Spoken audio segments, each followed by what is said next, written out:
Okay, so here is the fully harvested rye field.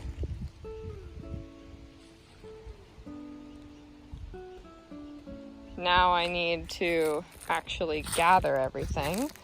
I wanted to show on this last pass a closer look at the stalks. You can see that some of them definitely have evidence of good cuts. Some have evidence of hitting the pommel and just being pulled, like this guy. So again, my form is not perfect. And things like this were growing up through it and generally didn't get too sliced. I can tell when I was really doing well because I have a lot more green in the patch of cut rye, and I can see clumps where there's clear ends of the stalks. This is a good example of where I was just sectioning off instead of actually cutting. Yeah, so those are attached, but since these are pretty green, and I think there's grass in there as well, these would be pretty good to use to bundle the drier parts into sheaths. Ooh, looks like I got a weed. Nice. Let's see if I, yep. Okay, so there's a good example. Let's see if I can get it to focus. Yeah, there's a good example of what it looked like when it was cut, as opposed to just snapped off. Let's see if there's any more. Yeah, it looks like this one had a good slice, and it sliced all the way along this little frill there. But that's where it entered the plant. That brown undercurve right there.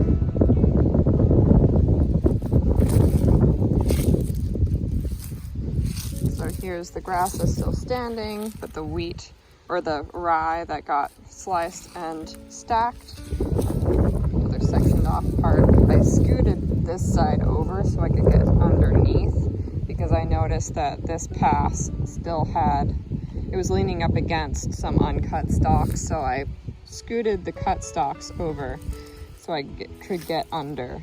And I'm pretty pleased with how they scooted over, how I was able to pull them pretty uniformly to the side.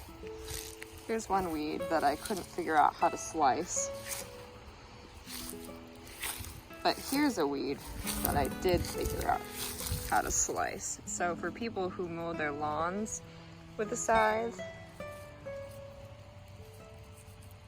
I'm definitely not at your level, but I have goals to be able to slice through grass that's thin and wispy and make some good quality mulch or some straw or hay, depending on if there's seed in it. Here's another patch that went really well. Lots of just cleanly sliced, and you can kind of, it's hard to tell, a little deceptive, but the slice is on the side opposite you.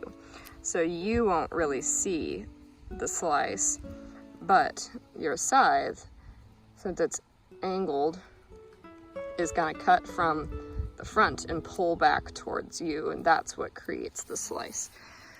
So I really should have probably walked from the other direction to show you all of the little sliced bits, but I didn't.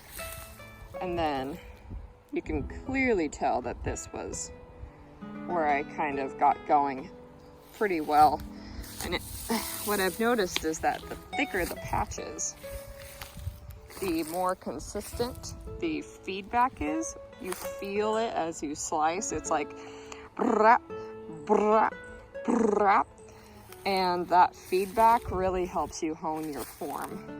So by the time I got to this, it was fairly ergonomic. And then this is a pretty nice uniform pile there that I can section off because they're all facing the same direction and they're already kind of separated into clumps. Like each stroke is almost a sheaf. Or sheath. Sheath? I'll have to look that up. The reason I harvested my rye now is because they were all at the stage where they were looking dry and the heads were, instead of upright like this, curved straight down. So let's see where the seeds are drying wise in this guy. Let's see if I can do this one-handed here.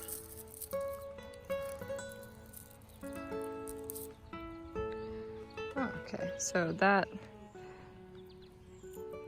right there popped the seed right out of the sheath.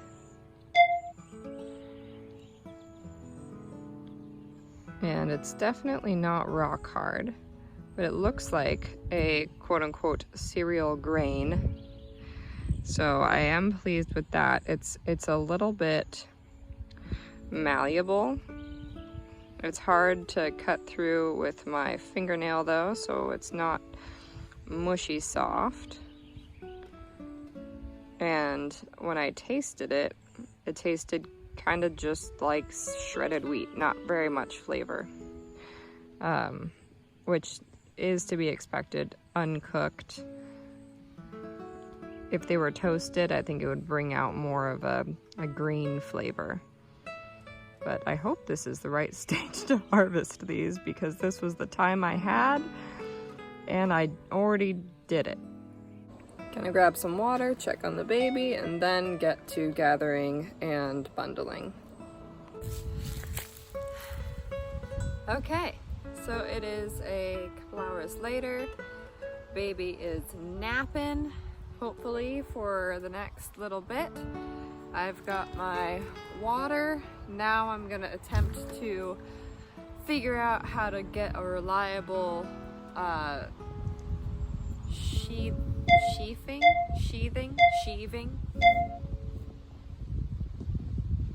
the stack of rye. Anyway, you'll recognize it when you see it, and hopefully I will too.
Okay, so it is the next day.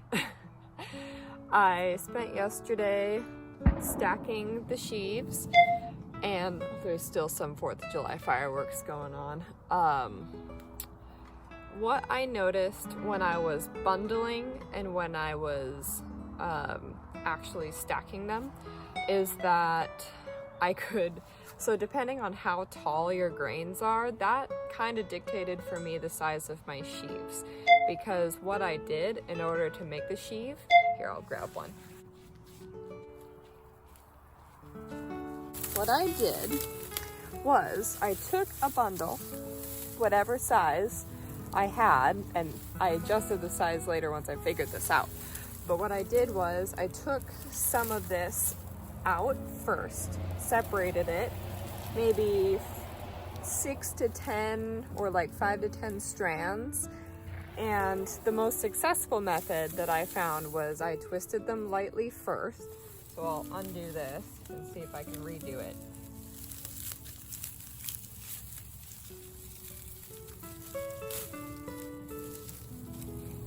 Okay.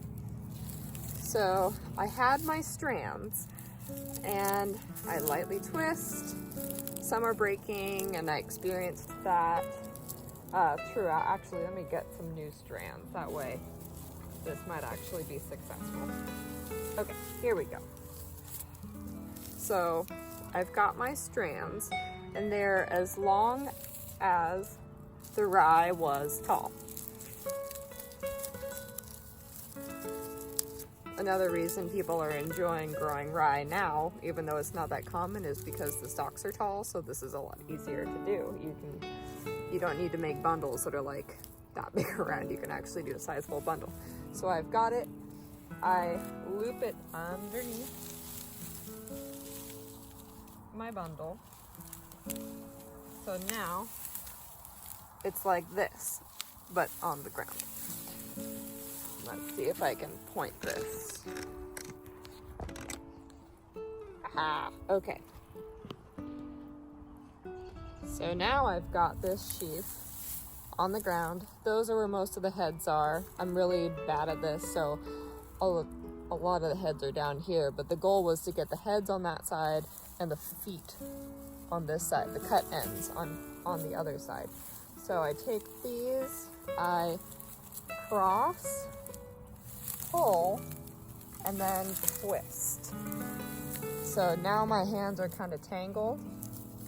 I go ahead and scoot up and I take my index finger and hold it in place. And then I continue to twist and I stick my finger right up against the twisted part every time to keep it in place. And then I can just sort of twist like a normal twist tie. And now I've got this tail. So what I did, since this is the band that goes around, I made a little loop like that. I didn't tie it or anything, I just looped it. And now I'm gonna shove it up underneath this belted section. Ow. Okay.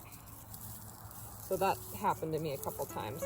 I pulled it a little bit too tight and it broke. Let me try it again. Grab some of the longer stalks.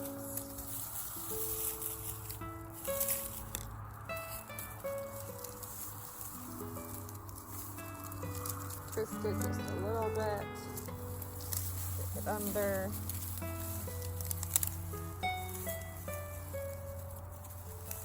Pull it tight, twist, not too tight or all the stalks will break.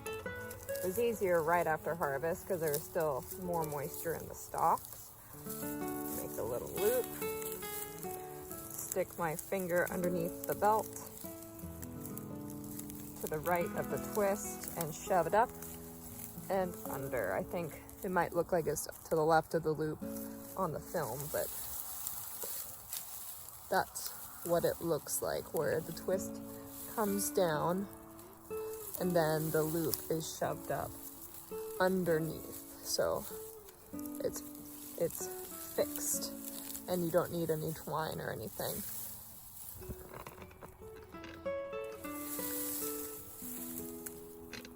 So this is what it looks like. Imagine the bottom doesn't have any rye coming out. Imagine it's all feet bottoms. And then the top is a sheath, or the top is where the rye hangs out. Okay, so why are the top and bottoms important? And how am I going to store this? So looking at the resources that I had just around and the places that I have to store, there we go. Sorry, I had to make it level, that was bugging me. So looking at all the places that I have in and around to store to pick the best one, I looked ahead in the weather, because what a lot of people do is, or what I've read was a common traditional practice, was to let it cure in the field, like you would cure a squash in full sun. And the idea is to drain the moisture out. So the husks would protect the grain, and a light rain wouldn't necessarily spoil the crop, but a continuous rain, like a Pacific Northwest drizzle, generally would. So I noticed that the next week there's supposed to be one overcast day, and then the rest was either partial sun or full sun in the 70s or 80s. So I considered my options, and I thought, you know what, I'm gonna leave this in the field for at least until I see drizzles. What I could do if it gets actually rainy, unanticipated rainy, is make a big pile with all of the grain facing in, or all of the grain heads facing in, so like concentric circles, rings, and then throw a tarp over the top. That would do just fine. And then wait a couple weeks until the actual grains inside the husks are hard. Or the second option, which was what I was contemplating, but now it's my second choice of something to do, is to string all of them up and hang them inside the shop. And they would basically go from, for the, well, I don't know, I guess it would take up only half the shop ceiling, like on a cord. We'd wrap the cord through the sheaves around the belts and just hope that the belts don't break and rain down the rye, because that would be really frustrating.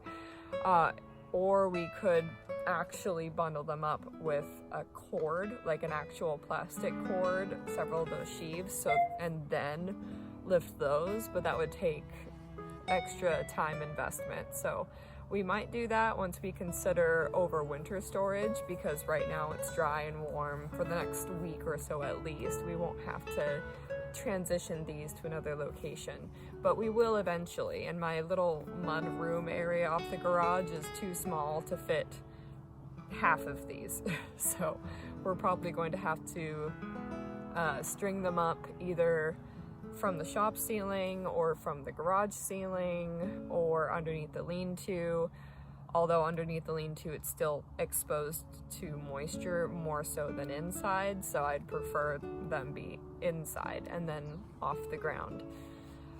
So takeaways from bundling it and everything: it definitely is time well invested learning how to scythe and get all the grain going in one direction, because bundling the ones that were going in one direction was much faster, twice as fast I would say, as gathering clumps with them going in every direction. I didn't even sort them, but actually clumping them together took so much longer, and then belting them took so much longer as well, and it just wasn't as satisfying of an action. So I would say it's worth the time to learn. However, that being said, don't wait until you have it learned in order to do this, because 2 passes and I had it pretty much down to where I felt really accomplished and capable. I had everything adjusted to where I wanted it to be. If I had experimented with it more beforehand, I would have easily done like half a pass, or if I had more confidence in myself and realized that it was hard because I needed to adjust the machine, or it wasn't just me and I needed to try harder. The whole thing with the scythe is that it's a try easier tool. If you're trying too hard, it will be hard. If it should feel almost brainless and effortless because it's very robotic. I feel very comfortable that I would be able to do this while pregnant. However, tying and sheaving would be difficult because I wouldn't be able to bend down. I would have to get down on one knee and do it, but I still feel confident that I would have been able to. I only spent a couple hours a day for 3 days, if that, doing this harvest project, and I'll probably spend a couple more hours transitioning these to their winter home, but for now they're gonna stay out there. But if you are differently abled, or if you are pregnant, or you have health conditions, definitely consider help for the bundling and the sheaving, and possibly just moving them to a location of storage. However, actually harvesting, and for the most part the planting, because all I did was take 6 pounds of rye and I hand broadcast. I just tossed them out in a random, like as evenly as I could get into this area, and I'm fine with the result. It looked like it was consistent growth, and I know rabbits and birds ate quite a bit of it. However, quite a bit did come up, so for the $30 maybe, I'm not sure how much I spent. I can throw that up on the screen though.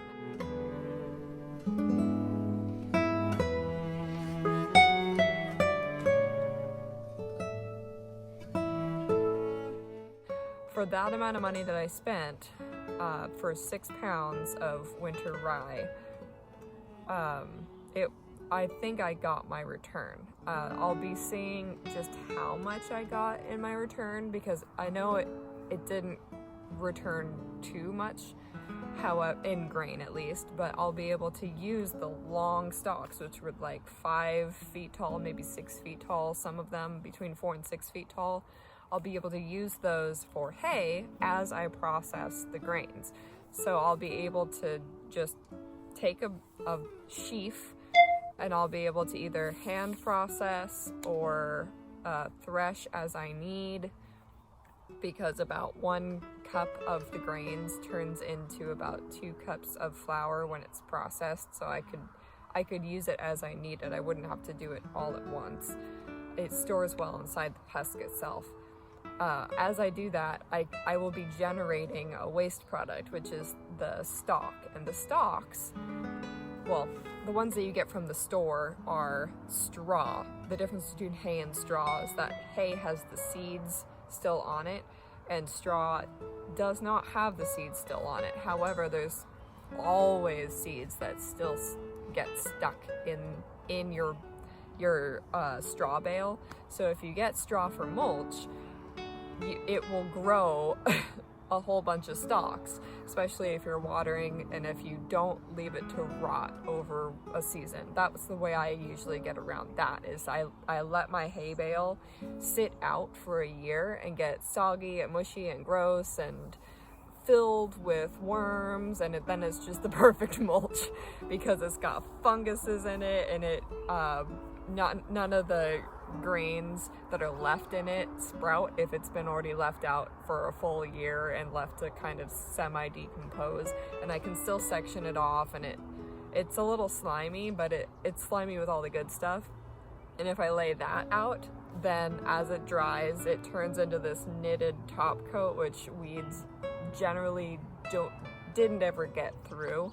And I still have some sections of my garden from last year's mulching that still haven't been fully penetrated yet, which is pretty impressive. I really stand by the rotted hay as opposed to fresh hay as mulch. But that being said, I can sort out just by hand as I go all of that grain product from waste product. It won't be automated when I do it. It'll be a slow process that will have 2 products, but sorted very, very carefully because I'll be going slow as I need.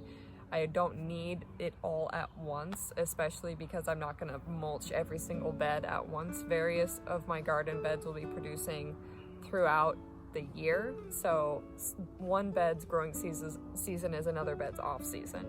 So I'll be able to mulch or cover with my own hand-generated straw as I need for my beds. So would I do this again? I 100% would do this again. I really enjoyed the process of planting, watching it grow. It was really set it and forget it. I spent a weekend planting, and then I spent a weekend harvesting. And that's with doing all the other stuff. That's with breaks for napping the baby, feeding the baby. It was a couple hours a day for those 2 or 3 days. What I want to try this season, where the rye is right now, all processed, is planting sunflowers. My goal is to plant as many sunflowers as I possibly can and work on harvesting the sunflowers so that I can harvest the oil from the sunflower seeds to actually use that as my oil for as long as I can. I'd love to be able to put it in the fridge or even in the freezer and keep it for as long as possible and use it for specifically dedicated homestead dishes. So that's the plan for that patch. It's over our drainage field. I'm sitting right over our septic right now. The actual tanks are in the ground, but back there is the drainage field. So we can't grow anything with a root ball, nor do we really want to till. We till very lightly just to get the grass turned over in order to prep the larger space for the larger planting, because I only had that one strip prepped for the barley the year prior. So that would be 2 years ago. This was planted last year in October and harvested in about mid-July, which is right when I expected, and at the dough stage of the grains. Let's see. That's when the individual grains, they don't, ooh, this is already drying out. That's so exciting. They don't have any wetness to them, but they still have mush. So you can't squeeze out water from it or liquids from it, but you can, if you slice it open with your fingernail, get to the soft bits inside, and the soft bits inside are still soft. They're mushy, they're doughy. So they're not watery, they're not rock hard, but they're doughy. And that ensures that there's enough moisture in the plant to wrap around, because it's really hard to do when it's too dry. And it also ensures that it's dry enough that it won't spoil once it's stored or in those stacks there. So, thank you for joining me on this adventure. I'm excited for the next one. I'll film how I store it once I figure out where specifically and how specifically I want to store it, but I think they'll go in the shop strung up for the next year's use, and I look forward to baking some rye bread with an egg from our coop, my rye sourdough starter, and this rye. So stay tuned for that and click to subscribe. I would love to have you as a subscriber just to be able to share these adventures with you guys. I always learn so much from other homesteaders, so comment below with anything that you've tried. I love to experiment, so the wilder and crazier, the better. I would love to hear your stories, and have a good one. Bye. Now for some magic.